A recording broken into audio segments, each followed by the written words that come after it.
The wind blew hard across the high plains of Silverthorn, dragging coils of dust through the crooked main street. Heat shimmered over the horizon, and the buzz of cicadas filled the air.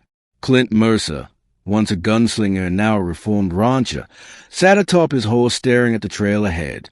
Something wasn't right. He dismounted, crouching to examine the red stains dotting the sand like scattered rose petals. Blood. Fresh.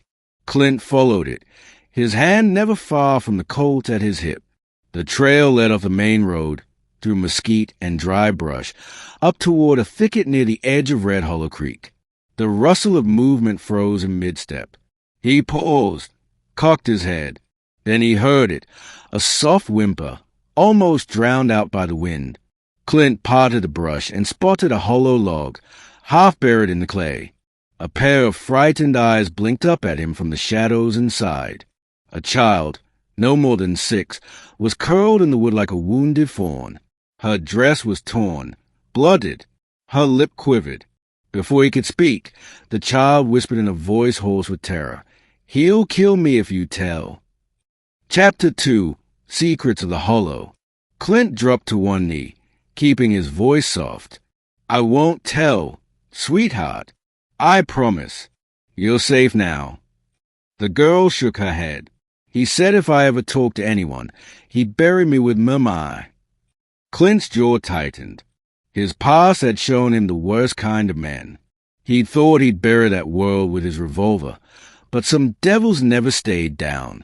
Carefully, he reached inside and gathered the child into his arms. "What's your name?" "Ellie," she murmured. "You hurt." She nodded but didn't cry. Clint admired that. He carried her to his horse and wrapped her in his coat. "We're heading to town. Doc can help you." "No," she cried. He's in town." Clint stopped cold. "Who?" She lowered her head. "He calls himself Sheriff Lott." Clint's eyes narrowed. He'd heard the name before. The newly appointed sheriff of Silverthorn was no lawman. He was a bounty hunter turned badge wearer, with a reputation for cruelty and disappearing witnesses. Clint clenched his fists. He'd left the outlaw life to build something better, but the fire in his gut told him he wasn't done fighting evil just yet. Chapter 3, The Woman Behind the Wound. Clint rode hard to the edge of his ranch, hiding the girl in his storm cellar with food, blankets, and a soft lantern. His housekeeper and friend, Luella, a stern widow with a kind heart, promised to care for Ellie.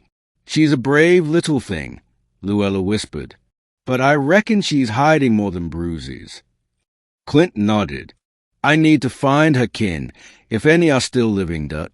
The next morning, Clint rode back toward the woods and questioned a few ranchers.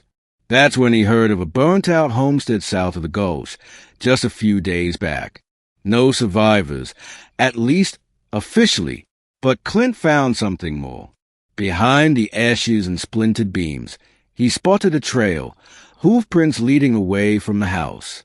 They led him to a run-down church on the outskirts of Silverthorn. Inside, sitting in the back pew, her leg in a crude splint and face half hidden under her hat, was a woman. Her long, dark hair tumbled over her shoulder, and her hands trembled in her lap. Clint said softly. She looked up, eyes wide. "Are you with him?" "No. My name's Clint Mercer. I found your little girl." Tears welled instantly in her eyes. She tried to stand, but pain made her crumple back. "I'm Clara," she whispered. "I thought Ellie was dead." Clint approached, slow and gentle. "She's alive, but she's scared, and she won't say much. Said Lott hurt her. And you?" Clara closed her eyes.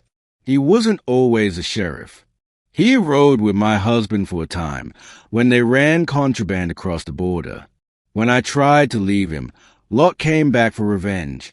He killed my husband and torched our house. I barely crawled away." Clint felt heat rise in his chest. "You want justice." "I want my daughter safe. I want to stop looking over my shoulder." "You've got my word," Clint said, voice like gravel. I'll handle this. Chapter 4, Shadows in the Dust. That night, Clint rode into Silverthorn. The town looked peaceful, but the peace was a lie. He tied his horse and stepped into the saloon. Lott was there, in his sheriff's vest, nursing whiskey with his boots kicked up and his 6-shooter loose on his hip. "Well, if it ain't Clint Mercer," Lott sneered.